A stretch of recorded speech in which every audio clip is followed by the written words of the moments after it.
अपना दंड कमंडल ये सभी गंगा जी में प्रवाहित कर दिया।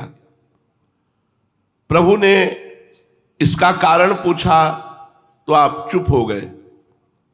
तब प्रभु ने बड़े आदर के साथ कहा, श्रीपाद की स्थिति अब दंड कमंडल संभालने की नहीं है, अवधूत स्थिति है। गुरु पूर्णिमा के दिन सभी भक्त स्नान संध्या वंदन करके श्रीवास पंडित के घर आए। गुरु पूजा का बहुत बड़ा महत्व है।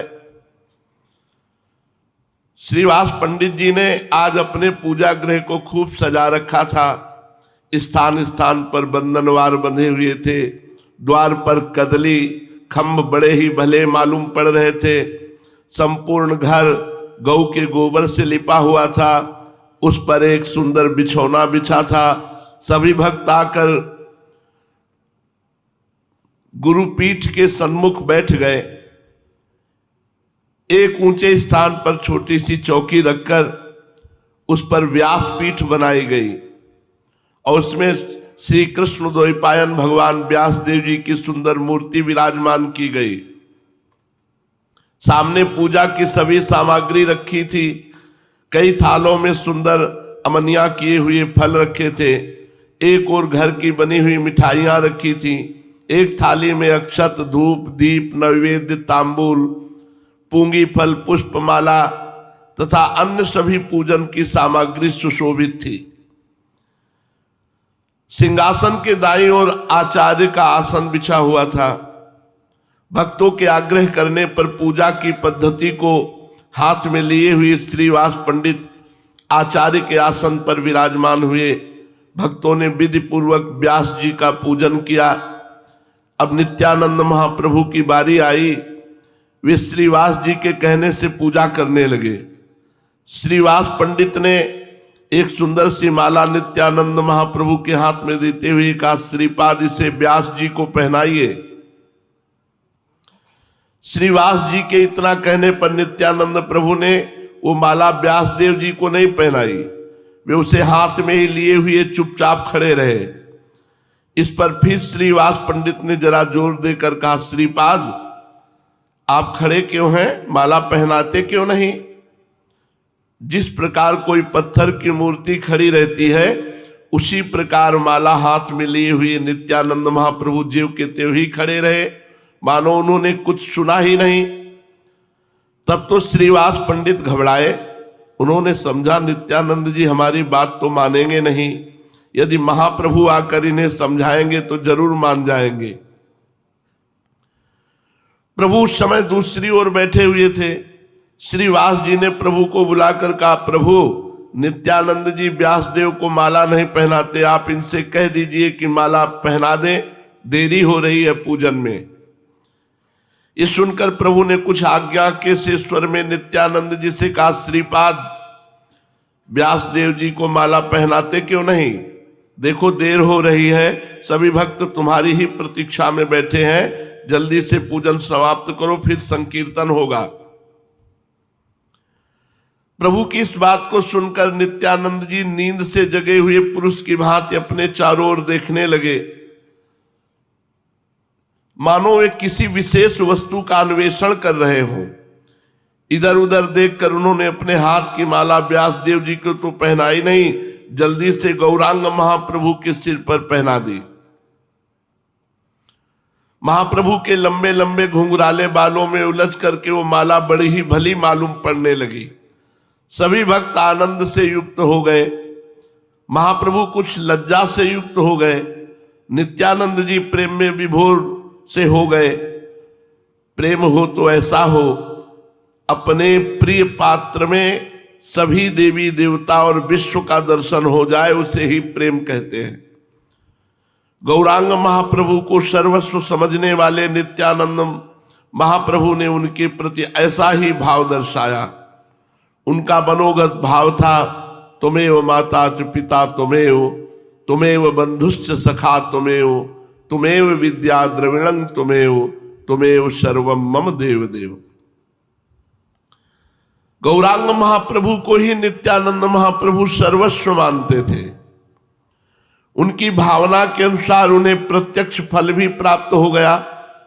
उनके सामने गौरांग महाप्रभु की ये नित्य की मानुषिक मूर्ति बिल्कुल विलुप्त हो गई और देखा कि गौरांग महाप्रभु 6 भुजा से युक्त हो गए। गौरांग महाप्रभु के मुख की कांति कोटि कोटि सूर्यों के प्रभा से भी बढ़कर, उनके 4 हाथों में तो शंख चक्र गदा पद्म विराजमान है और 2 हाथों में हल मूसल को धारण किए हुए हैं। नित्यानंद जी प्रभु के इस अद्भुत रूप के दर्शन से अपने को कृतकृत्य मानने लगे। उनके नेत्र उन दर्शनों से तृप्त ही नहीं होते थे। उनके दोनों नेत्र बिल्कुल खुले के खुले रह गए, पलक गिरना एकदम बंद हो गई। नेत्रों की दोनों कोरों से अश्रुओं की धारा बह रही थी। शरीर चेतना शून्य था। भक्तों ने देखा उनकी सांस चल नहीं रही है। उनका शरीर मृतक पुरुष की भांति अकड़ा हुआ पड़ा है। केवल मुख की अपूर्व ज्योति को देखकर और नेत्रों से निकलते हुए अश्रुओं से ही यह अनुमान लगाया जा सकता था कि वे जीवित हैं। भक्तों को इनकी ऐसी दशा देख करके बड़ा भय हुआ। श्रीवास आदि सभी भक्तों ने भांति भांति की चेष्टाओं द्वारा उन्हें सचेत करना चाहा, किंतु उन्हें बिल्कुल भी होश नहीं हुआ। महाप्रभु ने जब देखा कि नित्यानंद जी किसी भी प्रकार नहीं उठते, तो उनके शरीर पर अपना कोमल कर कमल फेरते हुए प्रेम के साथ कहने लगे, श्रीपाद अब उठिए।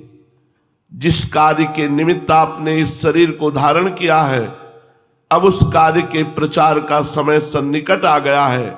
उठिए और अपनी अहेतु की कृपा के द्वारा जीवों का उद्धार कीजिए। सभी लोग आपकी कृपा के भिखारी बने बैठे हैं। जिसका आप उद्धार करना चाहें उसका उद्धार कीजिए। श्री हरि के सुमधुर नामों का वितरण कीजिए। यदि आप ही जीवों के ऊपर कृपा करके भगवान नाम का वितरण न करेंगे तो पापियों का उद्धार कैसे होगा। प्रभु के कोमल कर स्पर्श से नित्यानंद महाप्रभु की मूर्छा भंग हुई। वे अब कुछ कुछ प्रकृतिस्थ हुए। नित्यानंद जी को होश में देखकर महाप्रभु भक्तों से कहने लगे, व्यास पूजा तो हो चुकी, अब सभी मिलकर एक बार सुमधुर स्वर से श्री कृष्ण संकीर्तन कर लो। प्रभु की आज्ञा पाते ही पखावज बजने लगी। सभी भक्त हाथों में मदिरा लेकर बड़े ही प्रेम से कीर्तन करने लगे। सभी प्रेम में विवल होकर हरे कृष्णा हरे राम इसका महामंत्र का संकीर्तन की सुमधुर ध्वनि से श्रीवास पंडित का घर गूंजने लगा। संकीर्तन की आवाज सुनकर बहुत से दर्शनार्थी द्वार पर आकर एकत्रित हो गए, किंतु घर का दरवाजा तो बंद था। वे बाहर खड़े ही खड़े संकीर्तन का आनंद लूटने लगे। इस प्रकार संकीर्तन के आनंद में किसी को समय का ज्ञान ही न रहा। दिन डूब गया।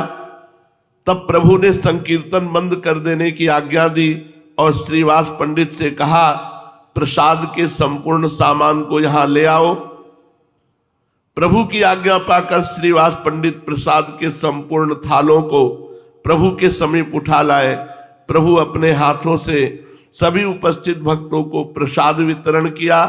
उस महाप्रसाद को पाते हुए सभी भक्त अपने अपने घरों को चले गए।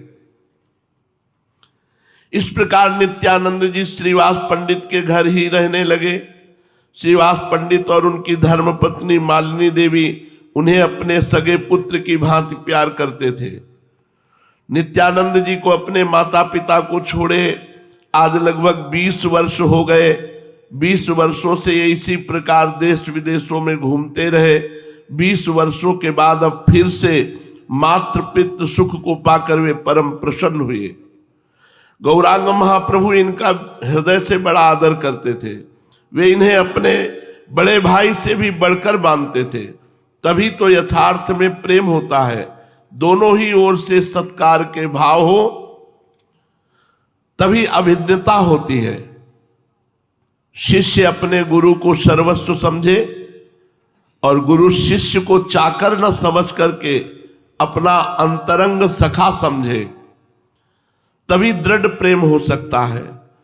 गुरु अपने गुरुपने में ही बने रहे और शिष्य को अपना सेवक अथवा दास ही समझते रहे, इधर शिष्य अनिच्छा पूर्वक कर्तव्य सा समझकर उनकी सेवा शुश्रूषा करता रहे, तो उन दोनों में यथार्थ प्रेम नहीं होता।